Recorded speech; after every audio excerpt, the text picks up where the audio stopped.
Bismillahirrahmanirrahim. Assalamualaikum warahmatullahi wabarakatuh. Selamat sore, salam sejahtera untuk kita semua. Saya ucapkan juga selamat datang dan juga terima kasih untuk Ibu Asriani yang terhormat selaku dosen pengampu mata kuliah metode penelitian. Dan juga selamat sore untuk teman-teman teknik informatika yang mudah-mudahan diberikan rezeki dan kesehatan oleh Allah Subhanahu wa taala. Amin ya rabbal alamin. Pada kesempatan kali ini, saya akan mempresentasikan hasil pekerjaan saya, yaitu usulan penelitian skripsi yang bertema koperasi simpan pinjam.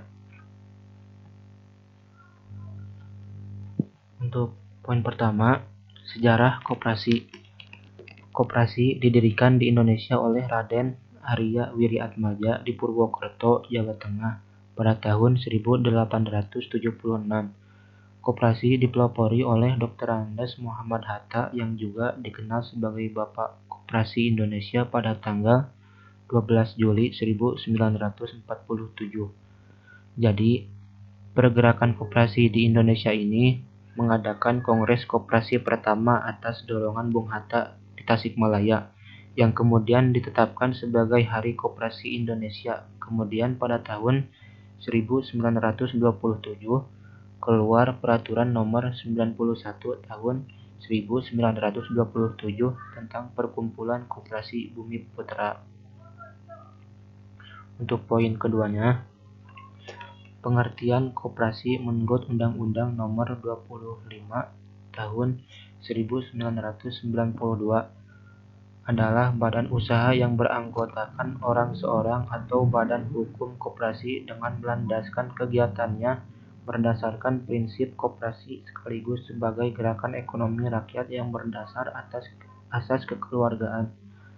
Jadi, koperasi didirikan dengan tujuan memajukan kesejahteraan anggota pada khususnya dan masyarakat pada umumnya serta ikut membangun tatanan perekonomian nasional dalam rangka mewujudkan masyarakat yang maju, adil, dan makmur berlandaskan Pancasila dan Undang-Undang 1945. Untuk poin ketiga, fungsi dan peran koperasi.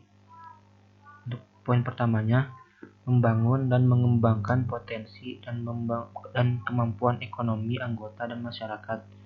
Poin kedua, berperan serta secara aktif dalam upaya mempertinggi kualitas kehidupan manusia dan masyarakat.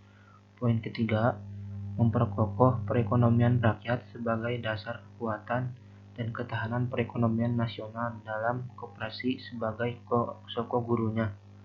Poin keempat, berusaha untuk mewujudkan dan mengembangkan perekonomian nasional yang merupakan usaha bersama berdasar atas asas kekeluargaan dan demokrasi ekonomi.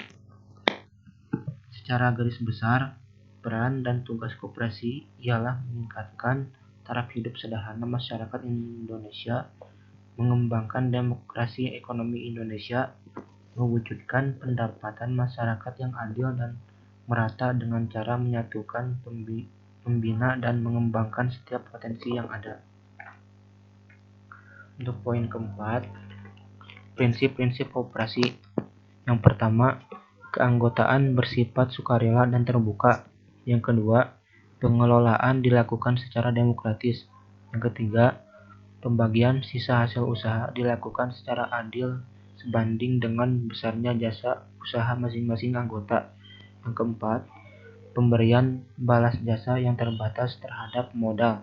Yang kelima, kemandirian. Yang keenam, pendidikan perekoperasian. Dan yang ketujuh, kerjasama antar koperasi. Dalam Undang-Undang Koperasi Nomor 12 atau 67, prinsip dikaitkan dengan landasan koperasi atau landasan ideal yang membahas masalah asas dan sendi dasar koperasi sukarela, pembagian hasil usaha berdasarkan partisipasi dan pembatasan modal serta bunga. Poin kelimanya, bentuk-bentuk koperasi primer. Yang pertama, koperasi yang dibentuk oleh sekumpulan individu koperasi sekunder. Yang kedua, koperasi yang dibentuk oleh sekumpulan koperasi primer. Jadi yang dimaksud Koperasi primer ini adalah semua koperasi didirikan dan orang perorangan, sedangkan untuk koperasi adalah sebuah koperasi yang didirikan oleh dan beranggotakan badan hukum koperasi, baik badan hukum koperasi primer dan atau badan hukum koperasi sekunder. Poin ke-6, syarat pendirian koperasi. Untuk syarat pendirian koperasi ini, yang pertama, koperasi primer didirikan oleh sekurang-kurangnya 20 orang. Yang kedua, koperasi sekunder didirikan oleh sekurang-kurangnya 3 koperasi. Yang ketiga, pendirian kedua jenis koperasi tersebut dilakukan dengan akta pendirian yang membuat anggaran dasar. Untuk syarat pendirian koperasi ini mengajukan akta pendirian koperasi baik itu secara tertulis maupun secara elektronik kepada Menteri dengan melampirkan beberapa persyaratan, yaitu 2 rangkap akta pendirian koperasi bermaterai, berita acara rapat pendirian koperasi, surat bukti penyetoran modal, dan rencana awal kegiatan koperasi. Terima kasih atas perhatiannya, kurang lebihnya mohon maaf. Demikian akhir presentasi saya, semoga bermanfaat untuk kita semua. Wabillahi taufiq wal hidayah. Wassalamualaikum warahmatullahi wabarakatuh.